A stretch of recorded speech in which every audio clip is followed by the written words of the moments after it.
Muito obrigado, senhor presidente. Eu queria começar dizendo que não desrespeitei esta comissão e pelo número de vezes que mencionei que aqui estive, pelo diálogo constante que tenho com os senhores deputados, os senhores senadores, presidentes dessa casa, jamais deixei de me negar a ter nenhum tipo de contato ou nenhum tipo de interlocução, seja formal nas comissões, seja em visita aos gabinetes, na troca de informação que é sempre necessária para a execução da política externa brasileira. Eu gostaria de dizer a Vossa Excelência que eu recebi a comunicação da convocação para o dia 6 de maio, inclusive dentro de um prazo curto do dia da emissão da convocação. Eu estava no exterior, eu estava acompanhando o funeral do Papa Francisco com o presidente da República, junto com o presidente do Senado e da Câmara. Eu não desrespeitei em nada. Quando eu voltei, foi uma viagem obviamente inesperada, porque foi quando nos surpreendemos com a triste notícia do falecimento do Papa Francisco.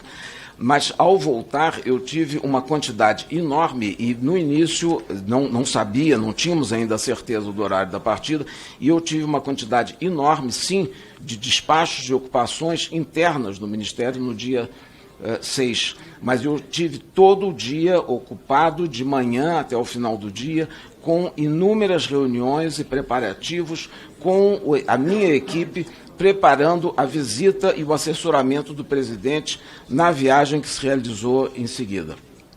Eu pedi a compreensão, através, inclusive, dos meus colegas da assessoria parlamentar, para que se escolhesse, para que se elegesse um outro dia. E não foi logo imediatamente, por outros compromissos também dessa comissão. A comissão tinha outros compromissos e outras reuniões, outras convocações ou convites, e não foi possível ser antes, mas, por acaso, no dia 6, eu não tinha condições de vir, porque senão eu não cumpriria, aí sim, com as minhas obrigações de principal assessor de política externa do senhor presidente da República.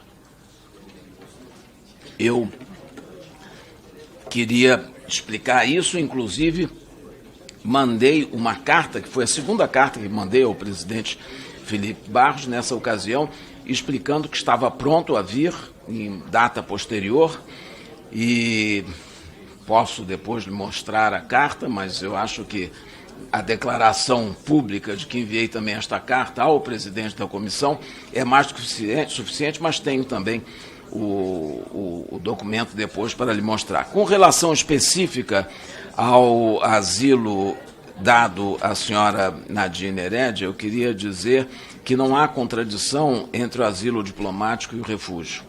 O asilo diplomático é concedido, segundo a convenção, que se chama Convenção de Caracas, é de 1954, ele é concedido no momento em que alguém se sente ameaçado ou pressionado e pede a um governo estrangeiro, em suas instalações diplomáticas, que seja dado o asilo diplomático. O asilo diplomático não é um ato voluntário do país de quem pede e uma decisão autônoma do país asilante. Não precisa examinar nenhuma condição, só ver a condição de urgência. E o que foi o que havia nessa ocasião?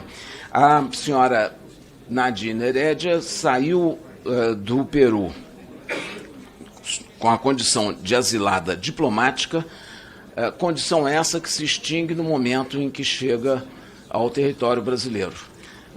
O asilo diplomático é esse, o que permite a saída. E o mais importante, nesse caso específico, é o fato de que, em menos de 2 horas, o governo peruano, ao ser notificado que a senhora Nadine Heredia tinha ingressado na Embaixada do Brasil e que pediu asilo, nós consultamos o governo peruano sobre o fornecimento do salvo-conduto necessário e foi imediatamente dado.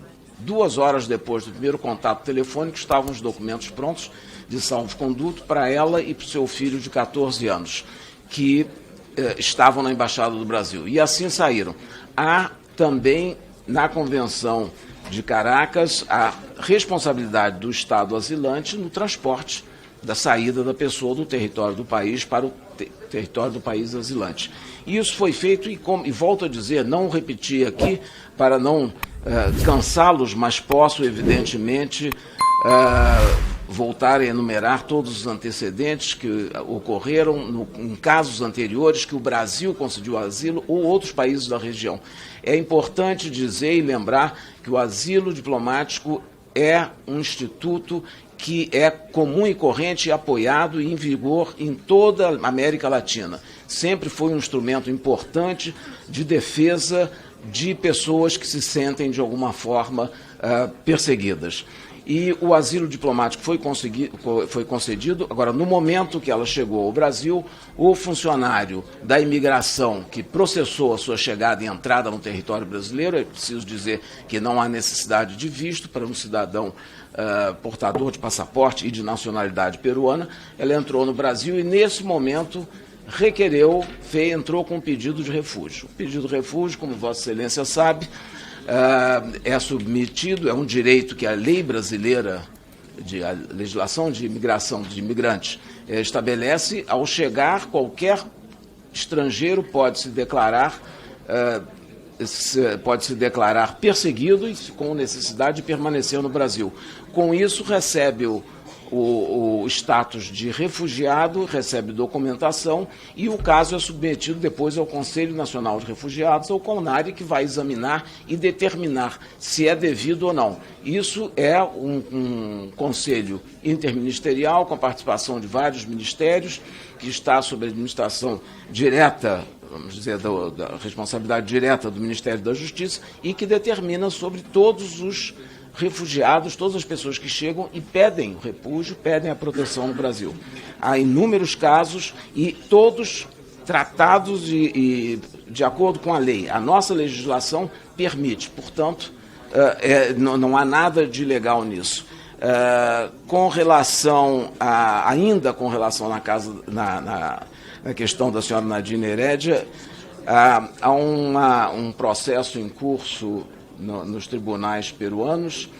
No dia 15, no dia que ela viajou para o Brasil, ela ainda não tinha uma sentença declaratória de condenação, portanto, ela veio antes disso. A sentença só foi emitida e validada agora no final do mês de abril, ou agora no início de maio, mas, enfim, pelo menos 3 semanas após a chegada da senhora Nadine Heredia.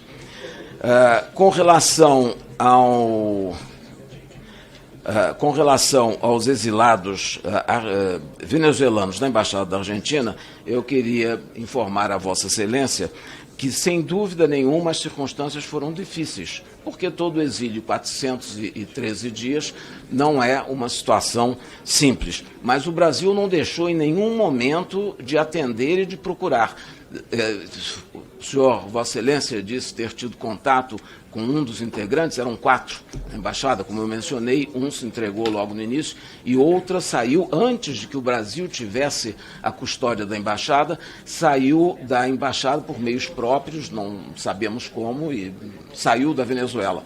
O importante a dizer é que nós gestionamos constantemente por todas as condições. Havia um que era uma pessoa idosa já, com condições médicas especiais, um dos refugiados, que precisava de remédios constantes e foram concedidos sempre. Não há nenhuma queixa de falta de medicamento para esse senhor. Eu não tenho o nome dos 4, mas posso lhe garantir que isso foi o que aconteceu.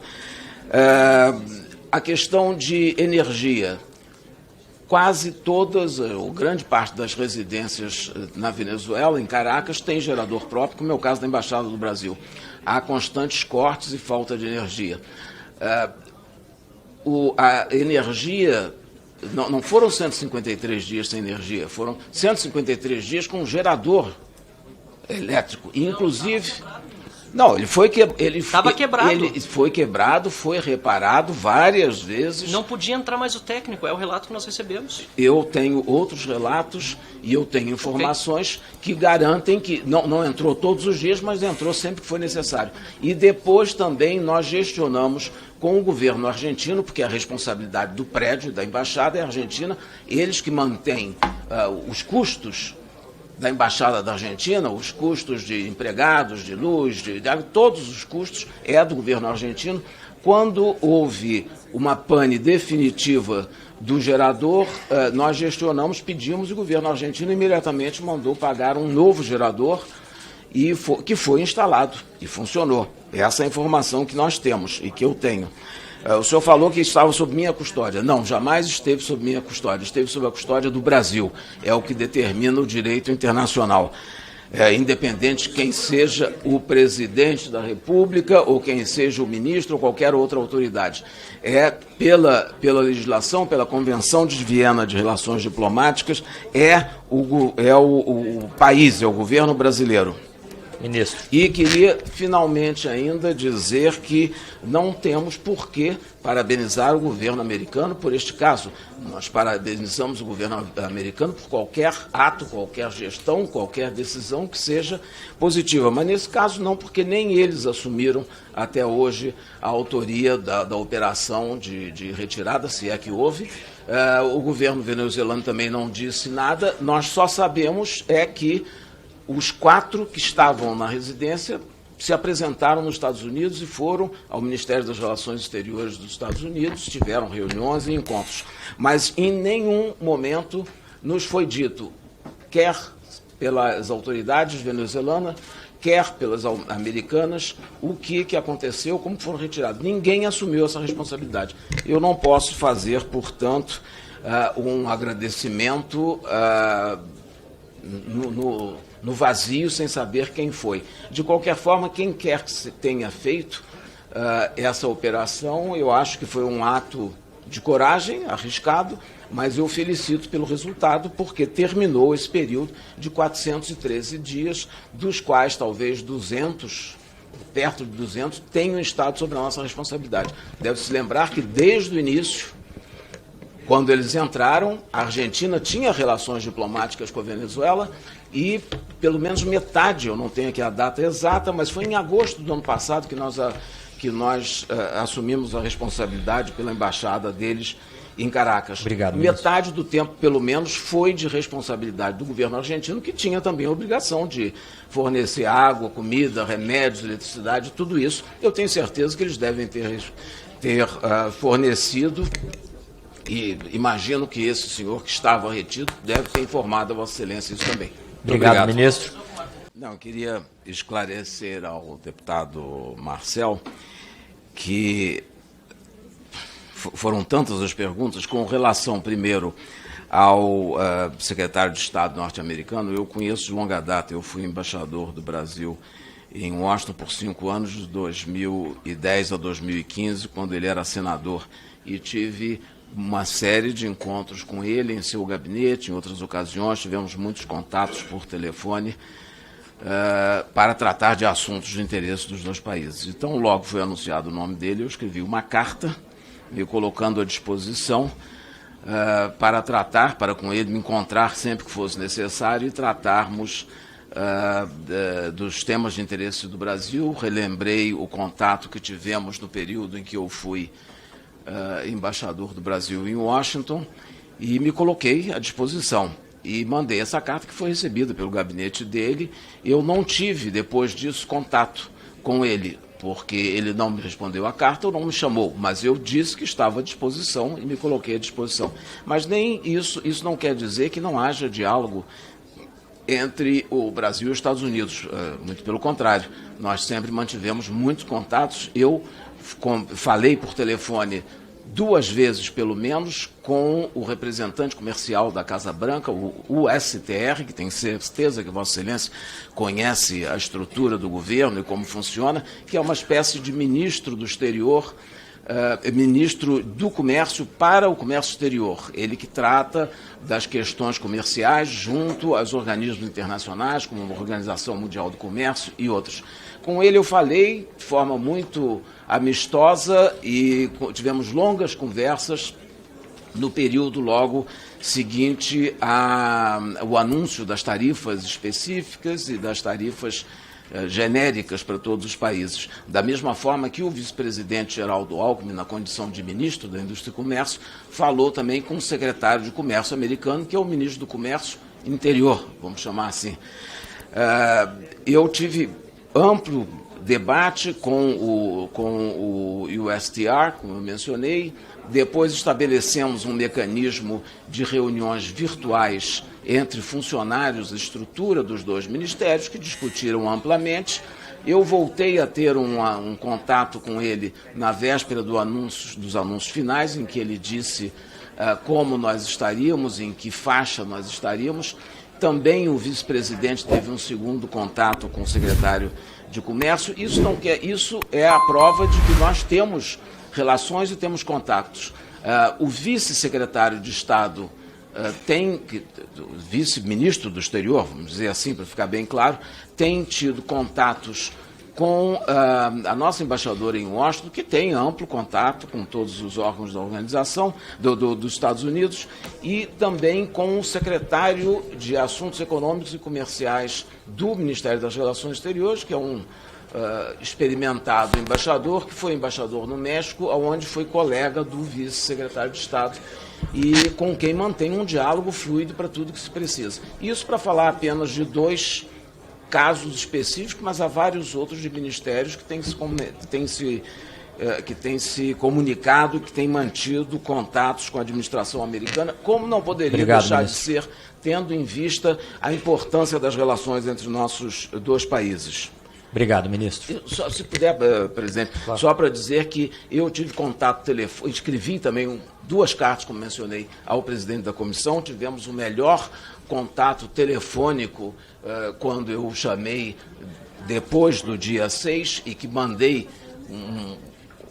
uma carta posterior ao dia 6 e o e-mail que foi os contatos da minha assessoria com a comissão e com o presidente. Sempre tive o melhor contato e dele sempre recebi um tratamento muito correto e muito amistoso. Então eu queria só terminar com esse registro. Obrigado, ministro.